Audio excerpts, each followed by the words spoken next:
Hello everyone, how's it going? Welcome back to my YouTube channel, and this is going to be a video about Yemen and the current civil war that is going on there. So I have to be honest, I really didn't know anything about Yemen before it resurfaced back up in the news during this pandemic. And the reason why that happened is because COVID-19 just made everything that was going on there much worse. But I had no idea why they were at civil war, why there was these pictures of these kids looking starved, like I've never seen anyone be starved before. So I wanted to find out what was the reason, what was going on, and that led me to do a research, and I decided to do a video about it. So that will be what we'll be talking about today. So first, I'm just gonna introduce to you the main players in the civil war. Not all the players, obviously, but the main players. And then I'll be giving you a backstory and slowly and progressively getting into the current situation in Yemen.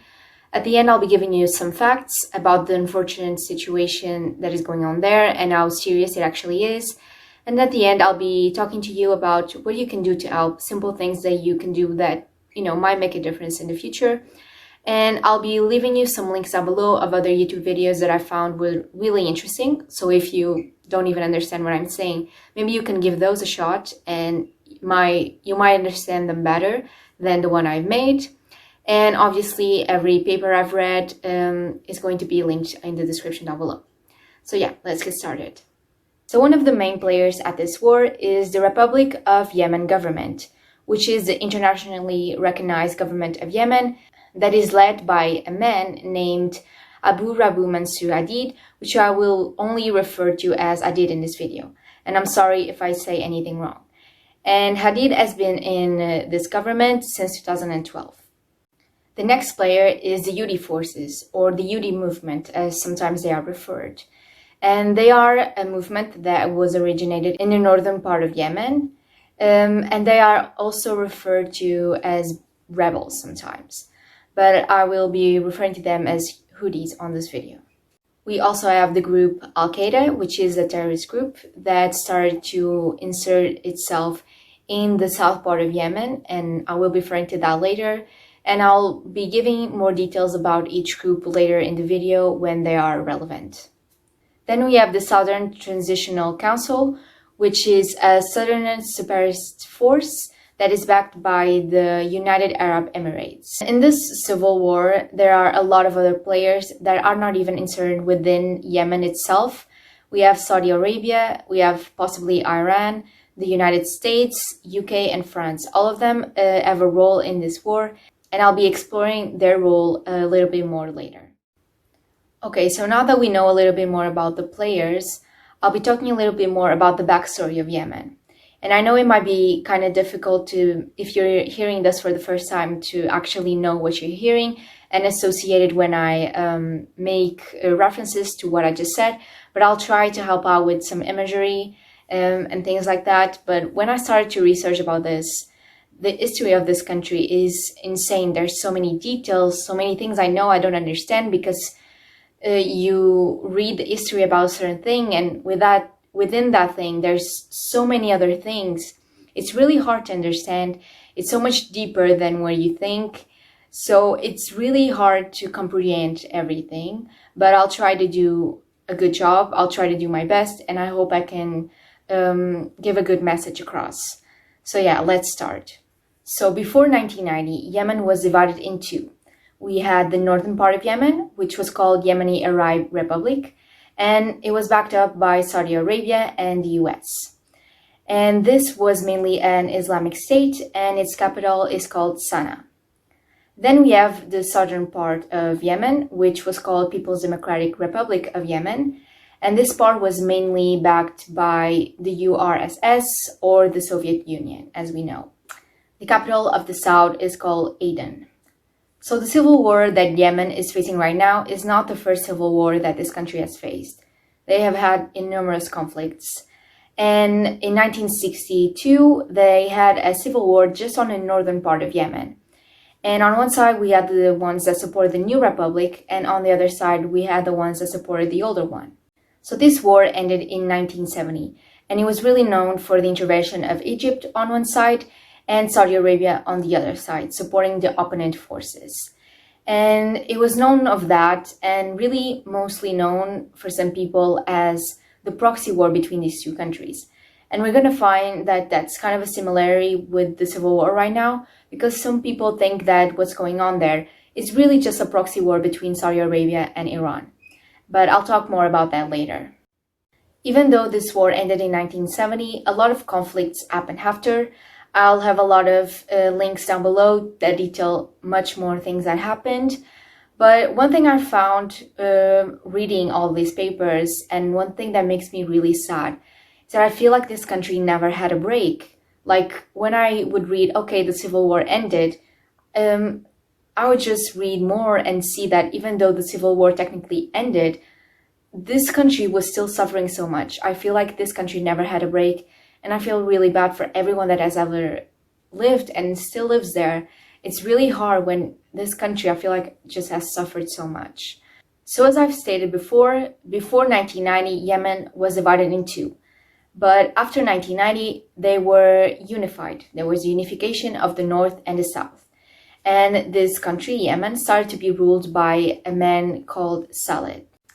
I'll be putting his full name on the screen. I just don't want to mispronounce anything, so I hope you can understand that. So Saleh was the president of the northern part of Yemen before the unification for 11 years. And then he became the president of the entire country for a lot more years to come, as you'll see. And basically the idea of the unification came when the Soviet Union collapsed. And as I've stated before, the Soviet Union supported the southern part of Yemen. So now that they had collapsed, the southern part of Yemen wasn't receiving as much support, so they felt like maybe a unification would be a good idea. After the unification of both parts of this country, people from the south still felt like they weren't recognized enough, and they were kind of seen as second class. So eventually the Southern Mobility Movement was created to protest against low salaries and the lack of promised pensions. Also around this time, Yemen took a stand against the intervention in Iraq in the Gulf War, and because of that, a lot of countries cut their financial support to Yemen, and that just made the country become more poor and have more economic issues. With so much going on, it was unfortunate that in 1994, another civil war started in Yemen again. The previous president of the southern part, that was the current vice president, decided he wanted to try and make the southern part independent again. However, he wasn't successful in doing this, and Yemen remained a country. Along the years, because Yemen was so fragile and always on the brink of a conflict, some terrorist groups like Al-Qaeda started to get implemented in the country, especially on the south. So the Houthi group is a group that emerged in 1992, only 2 years after the unification of Yemen. And they are from one of the poorest northern parts of Yemen. And they always felt like they weren't well represented and the region wasn't invested into enough or in the right way. So they were never really on the same page as the current government of Saleh. However, things only got worse in 2004 when their leader was killed. And from there on, they started to build some more strength and began to be more noticeable.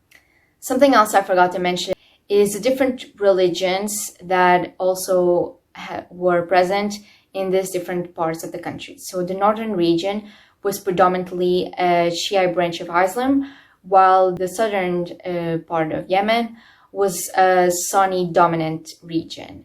And that will be more important if we want to understand why other international countries would want to take part and help out in this war in Yemen. As I said before, the Houthis started to be more present from 2004. And from this year until 2010, they fought around 6 wars against the government of Saleh. And these conflicts were short conflicts that would usually end up with the government side winning, and they were dismissed by the government. That they wouldn't really care about what they had to say because they were kind of looked upon as mere pawns of Iran, like they were being controlled by Iran and their interests.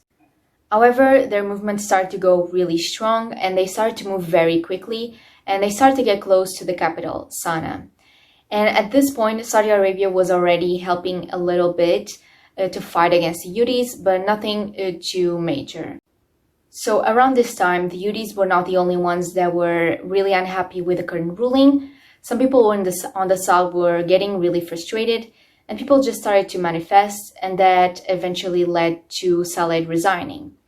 And the next president to rule was called Ali, which is what I'll be referring, which is how I will be referring to him on this video. So Ali was the vice president of Saleh, not the vice president that had tried to start a civil war in 1994, but the vice president that came after that vice president. And he represented the Sunni population of Yemen.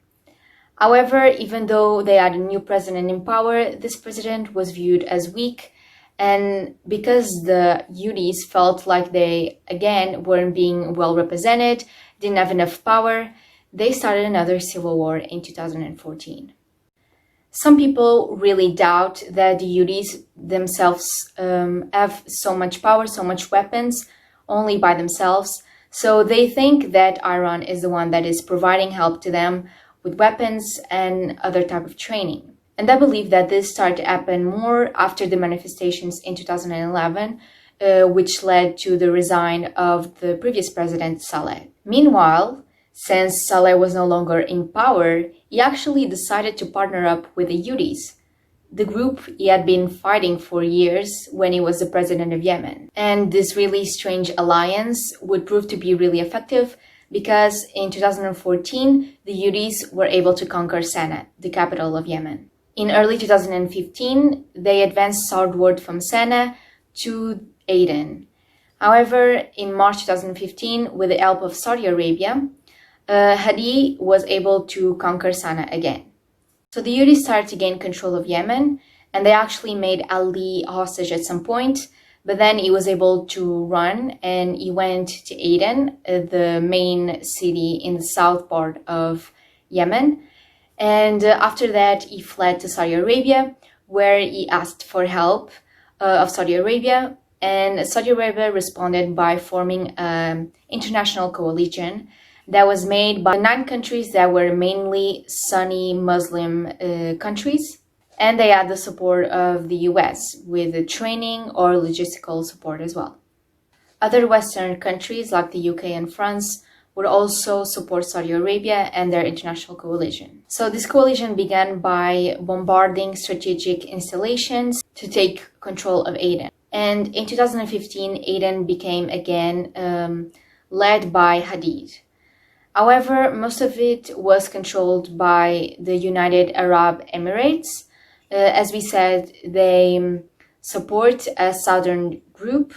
However, they are an ally of Saudi Arabia, or were, because they started to have clashes, these two groups. And the result was the total control of Aden by the STC, which stopped supporting President Hadid. So now we not only have the Houthis against the current government, but we also have problems with allies that used to support the government, but maybe now they don't. So the STC and United Arab Emirates are now in control of Aden, while I would say the current government in Saudi Arabia is more trying to control the surrounding areas. So they are apparently a force against the Houthis, but this own force is divided, which might lead to doubts about if they can win over the Houthis or not, since they have troubles between themselves. So as I said before, Saudi Arabia formed a coalition, and this coalition started to bombard strategic places. And they started to impose naval and area blockages of Yemen. So ships that wanted to enter Yemen had to go through coalition inspection, and that just led to delays in the offloading of goods, and that just increased the price of shipping. This obviously was really bad and affected majorly the civilians of Yemen because they weren't getting the goods that they needed, the food that they needed. There were several attempts at making peace. For example, in 2018, both sides met in Sweden and they signed the Stockholm Agreement. This agreement stated that the Houthis had to leave the Hudaid seaport and they would have to be able to create additional humanitarian corridors in parts of the country, and they agreed in some swaps between prisoners. However, some parts of this agreement still remain not fulfilled to this day, and a lot of things have changed since then. Even though the Houthis actually did leave Hudaid seaport, or at least they're not as present there, they are more present in other parts of the country, and the conflicts did intensify in other parts of the country. In 2017, the previous president of Yemen, Saleh, broke his alliance with the Houthis in order to try a diplomatic approach with Saudi Arabia. However, the Houthis obviously felt betrayed, and some days later he was killed by them. The Saudi Arabia coalition has been accused of attacks that are really brutal and of launching bombs and other indiscriminate attacks that caused a lot of casualties and affected all civilians in Yemen. So according to this paper I've read, over 67,000 civilian casualties since 2016 have occurred due to the attacks made by the Saudi Arabian coalition. In response to these attacks, the Houthis announced several other attacks in civilian airports. As I said before, some alliances, especially with the current government and the United Arab Emirates and the STC, were kind of fluid and they had some conflicts. Such conflicts lead to terrorist groups like Al-Qaeda and ISIS to be able to rise up in certain parts of the country, especially in the south. And that's a point that is made in several of the countries, that these fights might make Saudi Arabia not be able to defeat the Houthis, but also lead to terrorist groups getting stronger and bigger. However, I also seen a counter argument saying that also within these terrorist organizations, there have been some disputes between them, which might also lead to them not getting bigger and stronger. So if you haven't really understand so far, I'm going to try to explain why some people think this war is actually a proxy war between Saudi Arabia and Iran. Because Iran supposedly is providing weapons and supporting the Houthis, and Saudi Arabia, as we know, formed a coalition in order to support the current government or the internationally recognized government of Yemen. And the northern part of Yemen is mainly a Shia branch of Islam, while the current government is led by Hadid, which is a dominant Sunni representative. And some people think this is all about religion, and that basically Saudi Arabia doesn't want the Houthis, or basically Iran, to take over some key points that exist in the country. Because Yemen is actually a country that is rich in oil and natural resources. So Saudi Arabia doesn't want Iran to get their hands on that. And that's why so many people think this war is so intense and is gone so bad.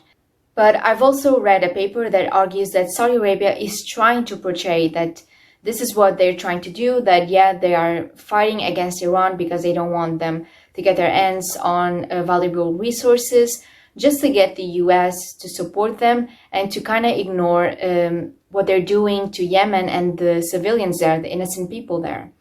That's a way that the US will keep supporting them. So this was just a brief summary of the backstory and then leading up to the current situation. I hope this was clear. I hope you understand something. If not, I really advise you to read the papers down below, or just watch the YouTube videos I've also watched about this. They might be more clear for you. They are probably better edited. So if you want to check them out, I really recommend. I'll have the links for them down below. Next, I'm just going to be talking about some facts and statistics about the unfortunate situation that some civilians are living there. And just, it's going to be really sad, these facts, but we kind of have to know what's going on. And I would just like to tell you the unfortunate situation some people are living there. The majority of people, unfortunately. So around 12.3 million children are in need of aid right now. And around 18 million children will die if they don't receive the help they need this year.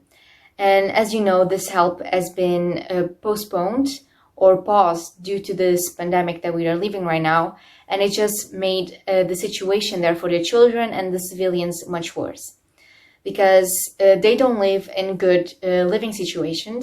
They are constantly being bombarded. Their hospitals, their schools, everything, their livelihood is destroyed. They don't have any way to make money. Last year, the US provided $4.5 billion in arms to Saudi Arabia. 2 million children were out of school before COVID-19. Now, an additional 5.8 million are out of school, and some teachers haven't been paid in 3 years. 1,000 schools have been damaged, and 200 are being used as shelter.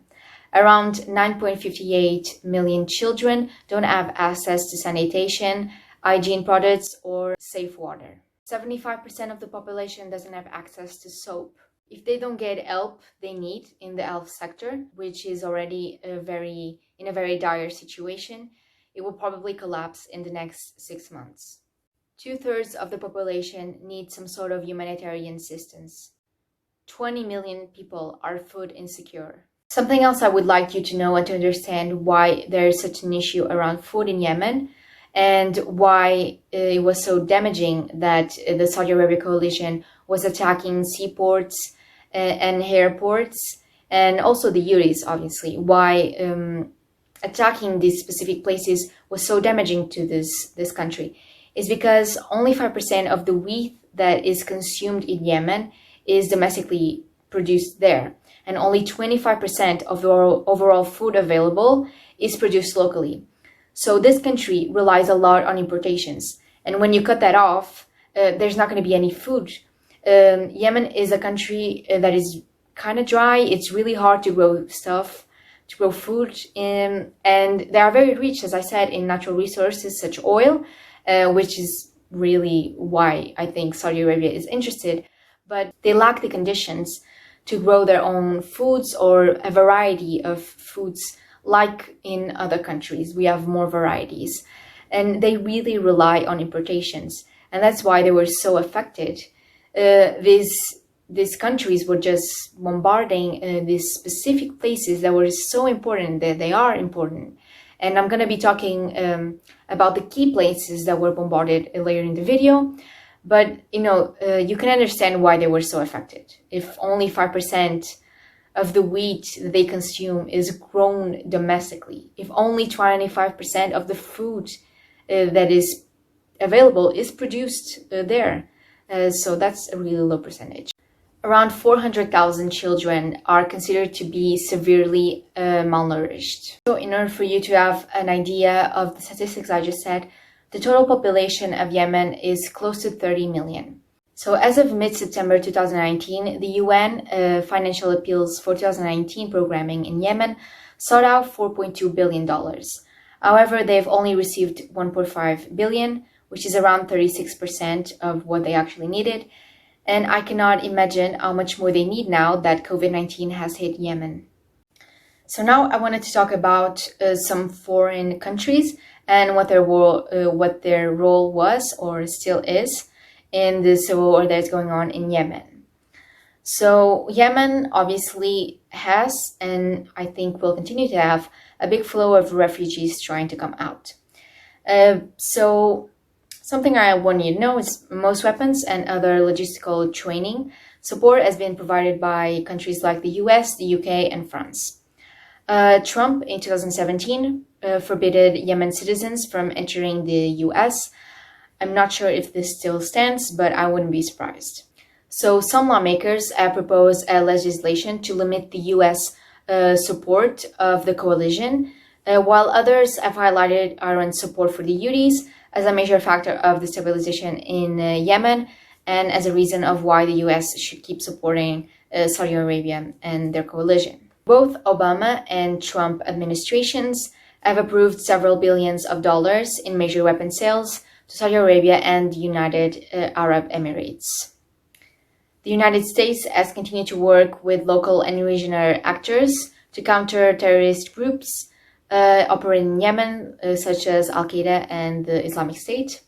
The US military trains Saudi Arabia forces and offers them to use their bases in order to refuel their warplanes. On another note, the US is also one of the largest humanitarian contributors in Yemen. I'm not sure how big of a deal that is. I mean, they provide training, logistical support, intelligence support, weapons. I don't know if I've said that or not, but they provide all this help that affects civilians so much. But then, they help the damage that they contribute to. I don't know, they try to help that way too. I don't know if that's good or if that's just hypocrisy or stupidity. Honestly, I have no idea. So something that is really talked about is accountability.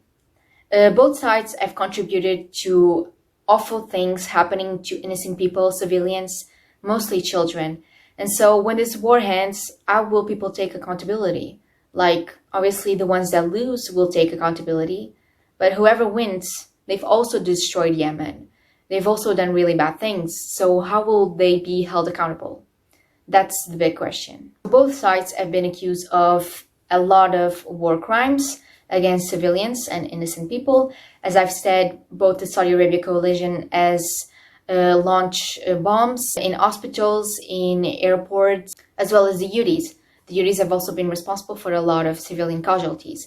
So both sides have done awful things. So these awful things that both sides do is being documented by several groups, such as the World Peace Foundation, the UN's Panel of Experts on Yemen, the Global Legal Action Network, Yemen Data Project, Yemen's Minister of Agriculture and Irrigation, and Yemen Accountability Project.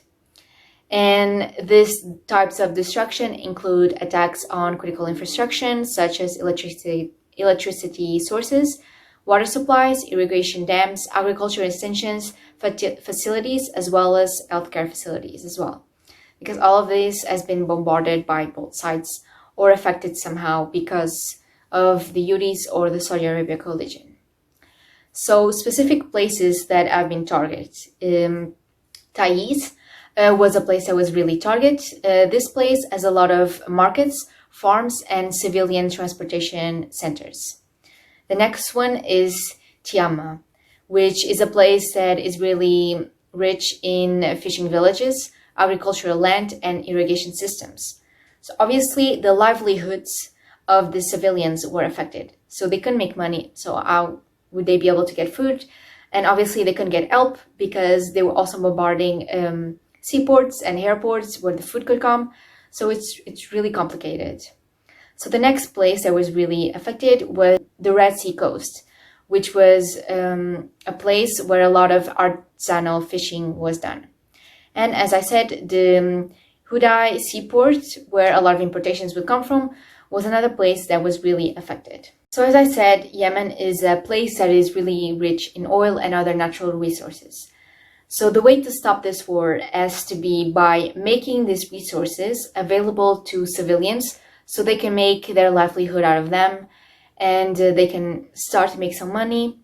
And for Yemen to be able to form some kind of identity, because I feel like it was either lost or it was never there. As I said, when I was reading the history of Yemen or trying to understand whatever was going on, I feel like this country never had a break. It was constant conflicts, constant wars, constant fighting. And I feel like at the end, only the ones that don't deserve are the ones that are being so affected by this. It will not be an easy war to end because it started as a localized incident and now it has become an international affair. As we've seen, there are so many countries involved in this. Saudi Arabia and its coalition of 9 other countries. Then we have the US, the UK, France, Iran. There's just so many players in this war. Like, how is this ever going to end? The US has faced a lot of criticism because they continue to support Saudi Arabia and provide weapons and training support. So a lot of people believe that the US has to pressure Saudi Arabia by not providing this support in order for them to try to take a more peaceful approach to this conflict. I've read this paper that argues that maybe the divisions of Yemen should be recognized. The original divisions should be recognized. It doesn't mean that the country should be divided into 3 different countries, but that these three different regions maybe should be given some sort of autonomy. So obviously it will still work as a country, but these three regions will work with some sort of autonomy to themselves, and neither of them will rule the other. So the country is divided into three main regions. The north, which is the home of the Houthi movement, contains a lot of Shia population, as I said, and it has a lot of powerful tribal alliances. Then we have the south, that was a previous British colony, and that is primarily Sunni. And then we have the eastern region, that is mostly inhabited by Ajami population. So these people argue that maybe, Yemen should be divided in these three regions. They should have some sort of autonomy for themselves, still work together, obviously, but neither rules the other. So to end this video, I'm just going to be telling you certain things that you can do to try to help out this situation. I will be leaving, as I said before, a link of a YouTube video down below that it talks so much better about what you can do and probably goes in much detail, and it might be more easy to understand than me. So please check that out if you can. So the first thing you can do, and I guess if you're watching this video, you are already doing that, is to get informed about the situation. So good job with that. I hope that at least you have understand something, or at least how serious the situation is. The second thing is sign petitions. You can start by going to the UNICEF's page and try to find some there that will help the children. Another thing you can do is there's this really cool app that I've forgotten the name about, but it's basically a bowl and you just have to fill the bowl with rice. And you just have to try to fill it up as much as you can. And as long as you do that, there will be a certain donation for a certain amount of rice that you can fill the bowl. The app is free, and just put as much rice as you can and donations will be made to try to help out. I'll be leaving down below other resources that you can follow to try to help out. Obviously, if you can, please donate directly, give out as much as you can, as much as you want. And yeah, this will be this video. I hope you liked it. I hope it was clear. I hope you understood something. This was something very difficult to research and understand. I hope I have given the main points, but as I said, if you want to find out more, there's really interesting papers down below. I haven't read everything about every single paper. Some of them don't just talk about Yemen, but there's really interesting things there. I've also not read everything in certain papers because they go into so much detail that I thought that those details weren't important to include in this video. But it's really interesting. Please give it a go. If you like this video, please give me a thumbs up. Please subscribe if you want to see more of this content. And please give suggestions in the comments about what I should be talking about next. So yeah, see you in the next video. Bye.